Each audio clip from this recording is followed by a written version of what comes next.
Good morning, crafty friends. How are you? Welcome to our Anything But a Card demonstrations. Today is September the 6th, Saturday, September the 6th. And I thought I'd just show a picture of what I actually look like. That was like literally taken a minute ago, or less than a minute ago. My name is Diane Inkster, and I am the Creative Inkster. I'm coming to you live from Guelph, Ontario, Canada, which is about an hour west of Toronto, if you know Ontario at all. Global Inspiration Stamp Team is presenting today and tomorrow, back to back at the top of the hour, projects that are demonstrated being anything but a card. So you may hear us refer to them as ABC for anything but a card. I really like how that's coined. Today we had anticipated having 5. We'll have 4 presentations. Our last one that you'll see on the agenda is Chrissy, and Chrissy's unable to attend with us today due to technical issues. And so we'll have 4 today and then 5 tomorrow. They'll be back to back according to the schedule otherwise, starting at the top of the hour.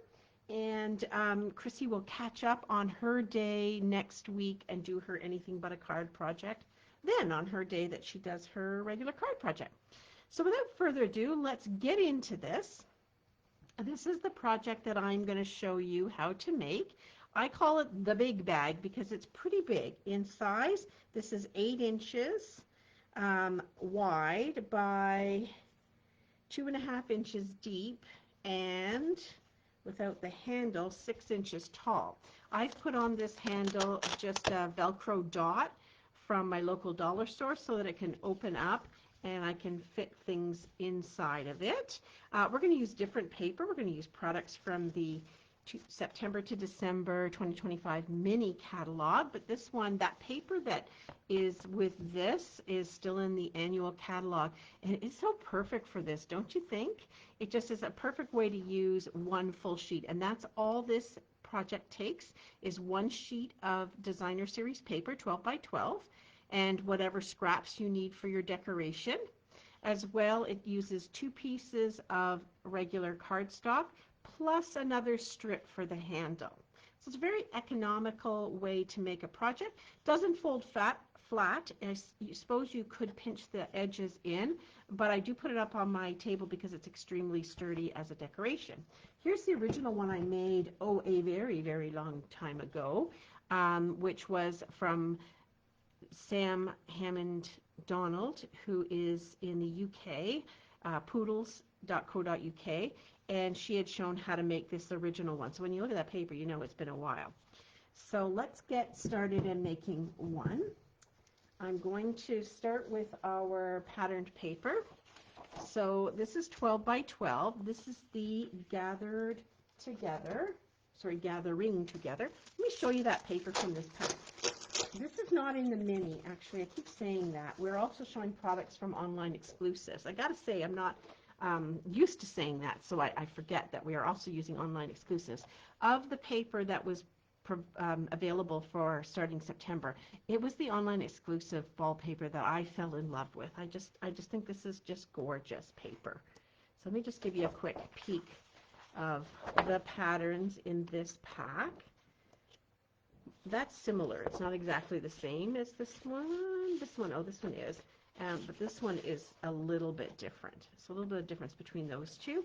And then the backs have one of my favorite fall colors, Cajun Craze, and gorgeous gold accents, particularly in this old olive piece.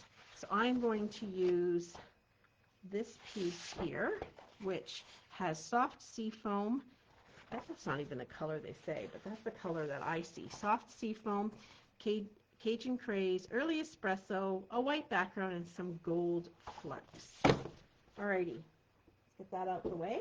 I'm going to grab our piece of 12 by 12, and we're going to do some scoring and cutting. So to make the box, we're going to start by cutting this DSP up. These are the decorative pieces that go all the way around.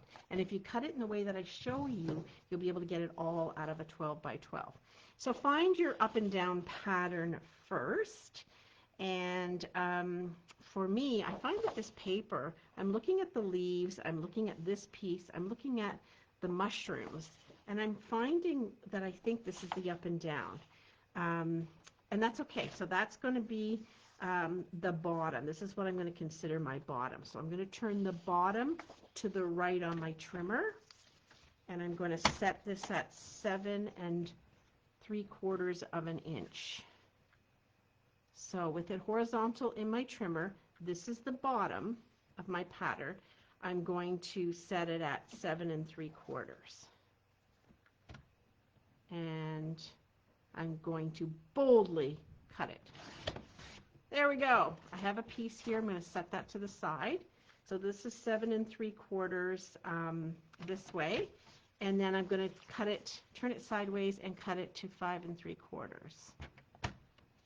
So I have two pieces of 5 3/4 by 7 3/4. So I got just a little scrap for the garbage here. Maybe I'll come up with something to do with that. And so this pattern is very forgiving. These are going to be my front and back. With this one here that I made with this gorgeous paper, I really had to think about the orientation. It was easy to see where the orientation was, but I had to think about it because I definitely wanted my birds to be going the right way on both sides. Okay, so there are the two first pieces, and then from this piece that we have left over, we need to cut two that are 2 1/4 wide by 5 3/4 tall, and that's for the end pieces. So like I said, it's very forgiving. So 2 1/4 won't quite get me enough if I do it that way. So I am going to cut it down at 2 1/4, but I'm going to cut this piece in half. So with the 4 1/4 inch piece horizontal in the trimmer, I'm going to set it up at 2 1/4 inches. This is all in inches. And I'm going to boldly cut it. Put the piece on the right to the right, and then I'm going to cut these to 5 3/4 as well. And then, you know, like the patterns are pretty easy with this. You can move it up and down sideways. And then I'm just ending up cutting off this small 1/2 inch piece as well. All right, so now I have two pieces that are 2 1/4 inches wide by 5 3/4 inches tall. Done. The last piece I need is for over the top, and I can make it match or I can use the back. In this case, the back pattern is a really nice complement. So I'm going to decide what in the end which way I'm going to use it, whether it's going to be matchy-matchy or going to be a nice contrast. So this I need to have it at 1 3/4 by 10 3/4. So we will line this up at 1 3/4. There we go. Cutting off that really small smidgen. So that's all, well, I've got a little bit more waist. Then I'll turn it this way and I'll set it at 10 3/4 of an inch. So this is all the waist that I have from a 12 by 12. Not bad, right? Awesome. Yes, some very smart person would keep these pieces. I probably would not. All right, we still need our trimmer. Now we're going to pull in our cardstock, and I'm using the soft seafoam, and I will put these pieces up here so you can see them. Here, that was, if you want to take a picture of that. That was the DSP, and then this is two cardstock pieces. They're each 8 by 11. I have a third because I do need a little bit more. So our paper here in North America is 8.5 by 11. So I just need to cut down 1/2 inch on the short side. So putting the 8.5 horizontal on my trimmer, set it up at 8. Cut that down and toss that to the side, and then do the same on the second piece. So set it up at 8 along the short side. And there we go. I'm going to do a little bit of scoring on this as well. And then my last piece needs to be 2 by 11. So this is just an extra piece. I might have had a piece in my scrap bin, but I don't think so. So we'll go over here and do 2 by 11. And that is all the cutting we need to do. Now a bit of scoring. On our big pieces of cardstock, we're going to do some scoring. Now personally I prefer my simply scored, but it's across the rim, so I will forge ahead. Along the 8-inch side, right, we cut this down, remember? We're going to score at 2 inches. So I'm going to stick it in my trimmer, set it up at 2 inches, and use my scoring blade. I find everyone is so different about this. My scoring blade is, of course, the lighter color, and my cutting blade is the darker color, but I have people who flip them and have their cutting at the top and their scoring at the bottom. We're all so different. Let's do it on both pages while we're scoring at the same measurement. So 2 inches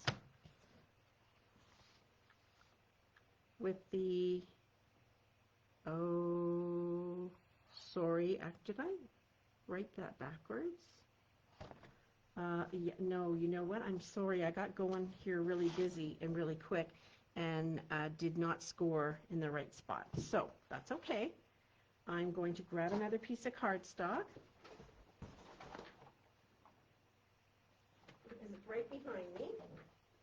I'm going to cut this back down to 8 by 11.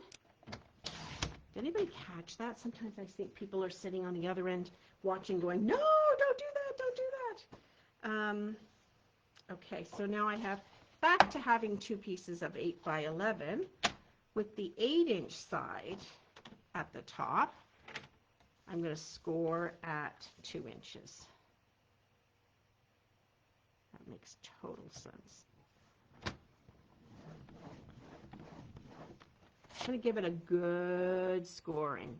I'm going to fold it with my bone folder, but just want to make sure it's nice. So then again, 8-inch side along the top and score at 2.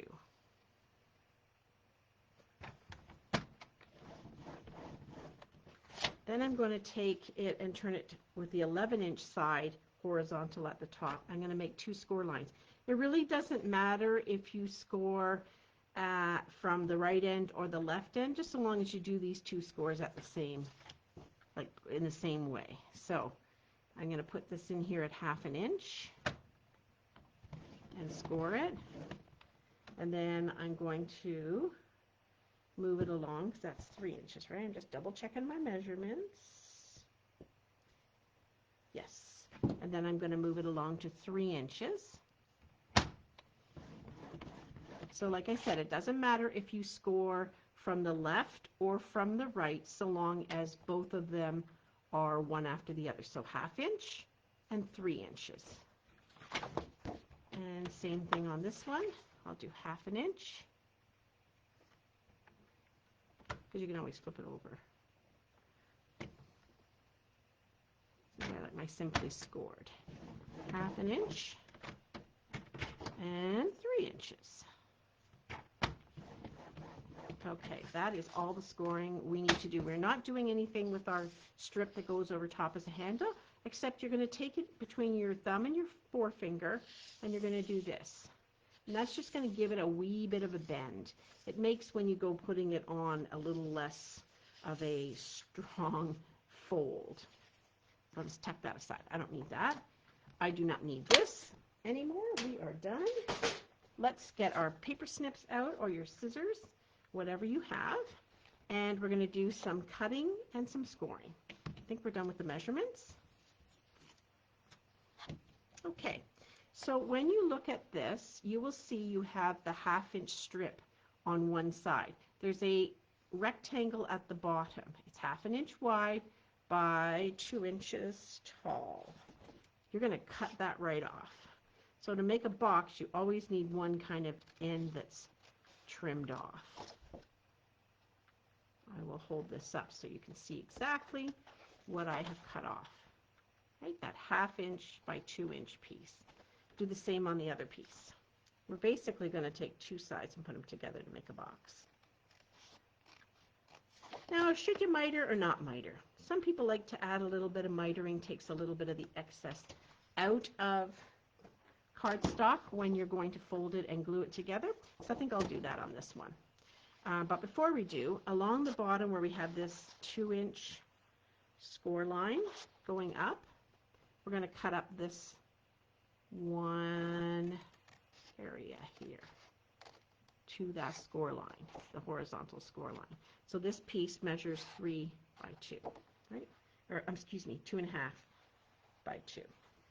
Do the same on the other piece. So there's your 1/2 inch piece. If you're working on the other side, just flip it over. There's your 1/2 inch piece.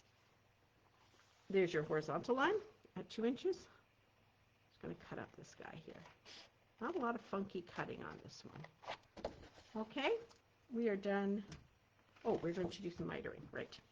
So along that 1/2 inch skinny piece, we're just going to miter the left and the right. And that just helps to remove some of the excess when you go to fold and glue it down. There's no measurement for this, ladies. You just kind of like cut it. I didn't worry about these pieces at all. That's the only mitering I'm going to do. On the other piece, there's no specific angle. You just gotta be brave and go in. Okay, now it's time to add some adhesive. For me, tear and tape is the way to go on this. We are going to add it on the tab. This is the tab that's going to join the two pieces together. And then we're going to take the other piece, so it's that 1/2 inch tab that we mitered. We're going to add some there. Alrighty. Now we're going to do some folding and some scoring. So you need your bone folder for this. It's going to start to take shape. So take that 1/2 inch piece and fold it in or away from that. So you're folding it to the back. And you're going to do the same with the next score line. So we're just going to add some pressure here by burnishing the area. And then you're going to flip the two bottom tabs up. And you're going to do the same for them. And that's what your 1/2 piece of the bag looks like. You see where we're going with this? When you're done, so you've got, I'll put it back in the side where I had the 1/2 inch on the left. So the 1/2 inch is going to have tear and tape here. You're going to have a segment that's 2.5, and then you've got this big segment and then 2 flaps at the bottom. We'll do exactly the same thing on the other piece. Take the piece that has the tear and tape and the next piece, segment, and we will fold the bottoms up and burnish. All right, now before we start putting it together is a good time to add the designer series paper pieces. From experience, once you're working with a piece that's put together, I find it a whole lot more difficult. Now, if you're using liquid glue, not so much. But if you're using tear and tape or stamp and seal, it's a little harder to get it straight. You've got like one go with it, right? So we don't want to have a problem there. So this is our 1 3/4 by 10 3/4 piece. That's for the handle. We'll tuck that aside. Let's start with the two big pieces. 5 3/4 by 7 3/4, and they are going to go nicely onto these pieces. And which side you want to put it on? You have all your folds away, and then that is the side you're putting your designer series paper on. So you can boldly go in with your liquid glue or tear and tape, stamp and seal, whatever your adhesive of choice is. And you can get that set up, and you're adding a little border just like when you do a card. You're leaving a little wee border around. It's 1/8 of an inch on all 4 sides, or is it 1/4? Like I always say 1/8 of an inch. I don't know. Let's measure it. You know what? Because I always, literally always say that. It is about 1/4 of an inch on all 4 sides. Oh no, sorry, right, yeah, 1/8 of an inch. I'm looking at my little ticks. Okay, that's the first piece done. And we'll grab the second piece, do exactly the same thing. Look for your up and down pattern. Like I honestly would not use a directional pattern on a project like this. I think I'm just setting myself up for some excitement in my crafting. This way is a little bit easier if I work with something that is completely higgledy-piggledy. All right, centering that. best I can. There we go. All right. Now we've got these long pieces. It's going to be 2¼ by 5 3/4. You could try to match the pattern up if you really, really wanted to. It probably isn't going to work for me, and you know what? I'm cool with that. I would have had to actually likely use 2 pieces. I don't know. It would have been complicated. 2 pieces of paper to get it to match up pattern to pattern. So I'm just fine because it's a lovely, busy pattern with this gathering together paper that I can just stick it down. You could also like do the opposite sides on the ends. That would be different too. And you don't even have to use all one piece of paper. If you've got pattern paper that really coordinates nicely and you want to show it off, and you have scraps, that's a great way to use that too. All right, it's starting to take some shape, huh? Alrighty. Here is, it's going to be a little bit more difficult for me to show you putting it together across here because the landscape is not big enough, but that's okay. So what we're basically going to do is marry these 2 pieces up here. So if we have our tear and tape on the left with our folded pieces going down and our next one right beside it, pull off our tear and tape from the 1/2 inch strip, and then we take this flat edge and we line it up against the score line. So just lining it up from top to bottom. You can always give your paper a little haircut if you find your tabs are a little too tight. Don't overthink this. I am overanalyzing. There we go. All right, and then we've got our box coming around. And then the way of the magic of this is when you flip it over and you turn this flap in and this flap over, they're going to line up perfectly here because everything's the same width front and back, if you cut it right. All right, I'm going to pull off this tear and tape piece, and we're going to fold this guy over, and we're going to line it up beautifully to make our box or a bag. All right, there we are. So all we have to do is fix the bottom, and you will notice that it does not fold right over to the edge. I think in European markets, your paper might be longer, and so it might actually line up a little bit better than it does here. But so we don't have to add more paper. I'm totally fine with it being like that. So to glue this down, I'm going to put my little tabs on the inside, and then I'm going to glue this piece over. So what I'm going to do that, I'm just going to lie it flat. I'm going to put glue on this long piece where this, well, I guess I could, I don't want to put it on there. Well, I guess I could. Yeah. All right, let's do that. Again, I'm a liquid glue girl, and I like using it because it's repositionable for a time. So it lets me goof it up a little bit, and then I'm okay. So I put it on my tabs. I'm going to fold it down this way, fold them in, push my piece over. I'm not worried that there's glue sticking out there because that's going to cover up.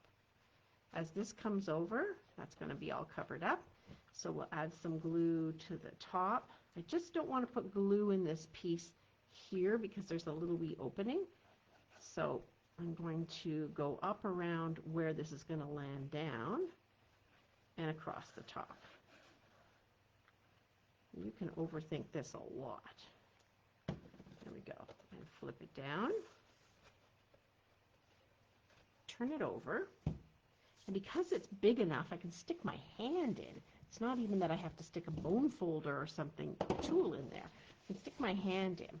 Now, as you can see when you look in there, you can see the 2 inside flaps. You could cut a piece and glue it in if you wanted. It also gives a bit more stability to the box. I haven't actually done that, but that's certainly an enhancement you could do on this. And we'll set that aside and we'll work on the handle. So we'll take our DSP that we've cut. We're going to glue it right on. Oh yeah, this is where I have to make a decision. Do I want it matchy-matchy, or do I want it the other way? I'm going with matchy-matchy. That's the way I feel this morning. So here we go. There we go. Add lots of liquid glue on it. And carefully place it down. Here we go. Okay, and then I had started doing a little curving with it with my hands, so just putting it between my thumb and forefinger or all the fingers, and then you get it going like this. So then you figure out which is your back.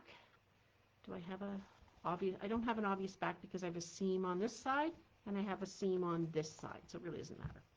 I'm going to use some tear and tape to affix this to the back. You could use liquid glue and stamp and seal as well. I'm going to go up about an inch. It's not a perfect measurement, and it doesn't need to be. And I'm going to eyeball. I know people don't like when you eyeball. It's roughly there. I'm not overthinking that either. So what does that get me? From the edge of the soft sea foam to the edge of the soft seam, 3 1/8, and a little less than 3 1/8. That's okay. I'm good with that. No one's going to say it's off by a smidgen, right? Okay. Then on the inside of this, I could glue it down, but that was the problem with the original one I made, is getting something into the box when both tabs are down made it a bit challenging. So enhancement on this version was to add some, where are they? Of these, also from the dollar store. So I just need one. So I got a fuzzy side and a non-fuzzy side. I put them together, peel it off, tuck it away for another time. I only need one. It doesn't have to withstand a nuclear situation. Stick it in the middle and then fold it over so that it is mostly even, top to bottom, left to right. There we go.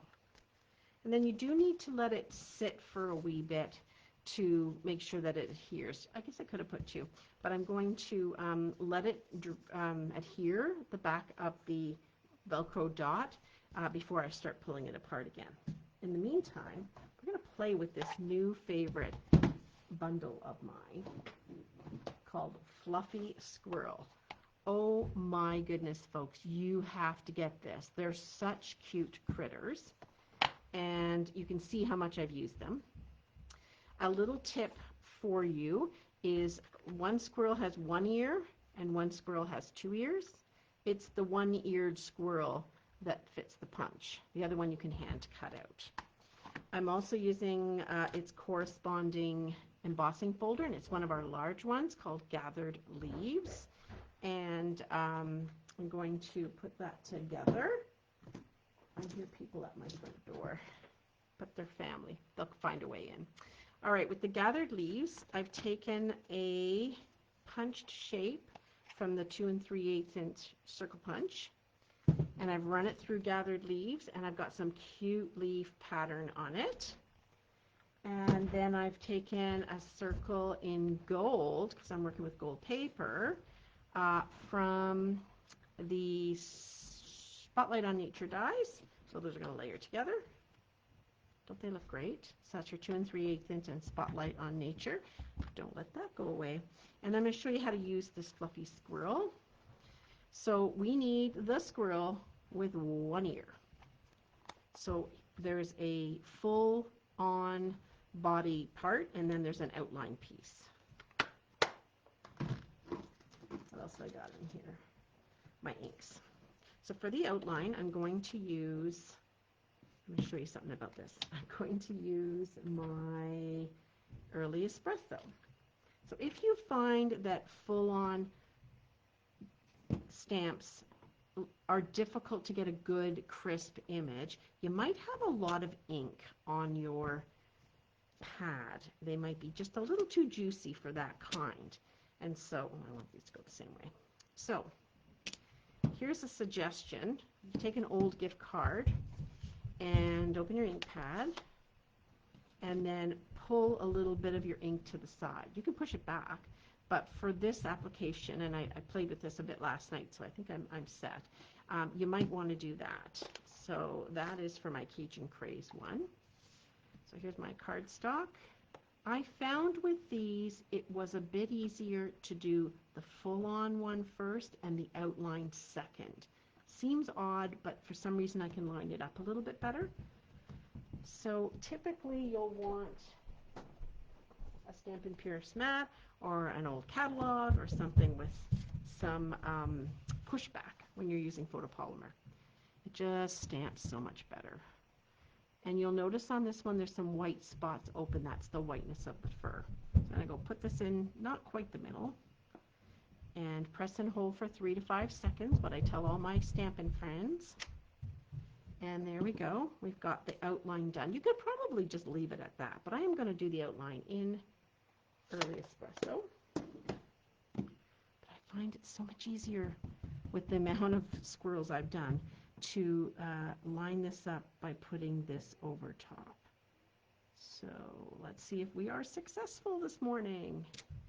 There we go. Oh, it turned out great. And as time goes on, the Cajun Craze will lighten up a wee bit and my squirrel won't be such a dark red squirrel. All right, grab your punch, slide it in.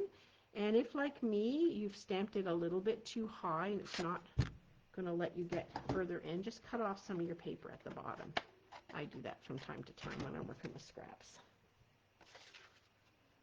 All right. Line it up. Okay, being a little bit fussy. And you will notice that there is a little acorn in this set. I haven't used it today, but they're kind of fun to punch out with pattern paper as well.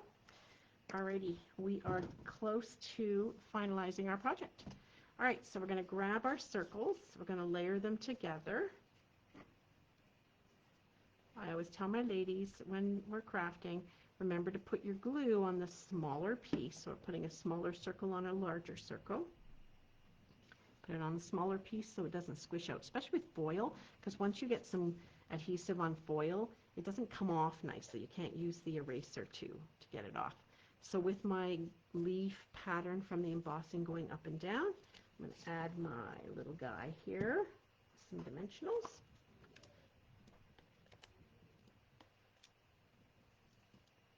I'm going to put lots of dimensionals on because we just want him to just pop right up. So remember today we have 4 presentations and we'll catch up with Chrissy a little bit later. And I'm going to add a little something else from this suite of products. There's also Early Espresso and Old Olive linen thread. Oh, and I already have a bow in there that I made for another project, so look at how perfect that worked out.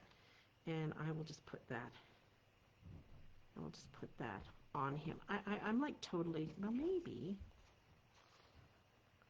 Yeah, no, I'm just going to put it on him. I need a glue dot. I know, what kind of a squirrel has a bow on them? My kind of squirrel does. Oops, oops, oops. And then stick it on his body. No, actually more like up near the neck. There we go. And then I tend to take my pieces of leftover ends of twine and kind of shape them a bit. And I'm going to add this to here. I'm going to glue it down through the middle. See, I just broke my rule of putting it on the smaller piece, but I know what I'm doing here. And on this one, I might actually put one on either side. And then I can add some of these dots afterwards. These are Cajun Craze and Gold Dots. I love Cajun Craze. It's one of my favorite colors for fall to craft with. All right, that's it for me with my project. I think I'm going to keep this simple, and when I have the friend that I'm going to gift this to, I'm going to put either happy birthday or some kind of a greeting onto here. Right, flip it open, and it's all set to be filled with a book. I know a pocket, like a pocketbook would fit in there perfectly. Treats, socks, all kinds of fun stuff, and it makes a great project for any time of year.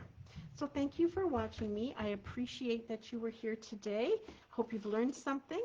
And next up is at the top of the hour, and I'm going to say that I apologize. I don't know who's right after me. Let's see if I can figure that out from the agenda.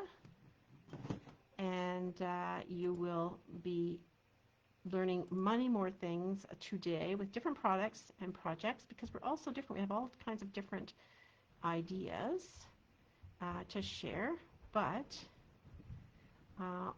so this is the Saturday, Sunday. Oh yeah, if you've looked at the agenda, this is just the Saturday, Sunday. Maureen is up after me, so I hope you guys have a wonderful time with her, and I thank you so much for watching again. Have a great day. Enjoy the presentations. Bye for now.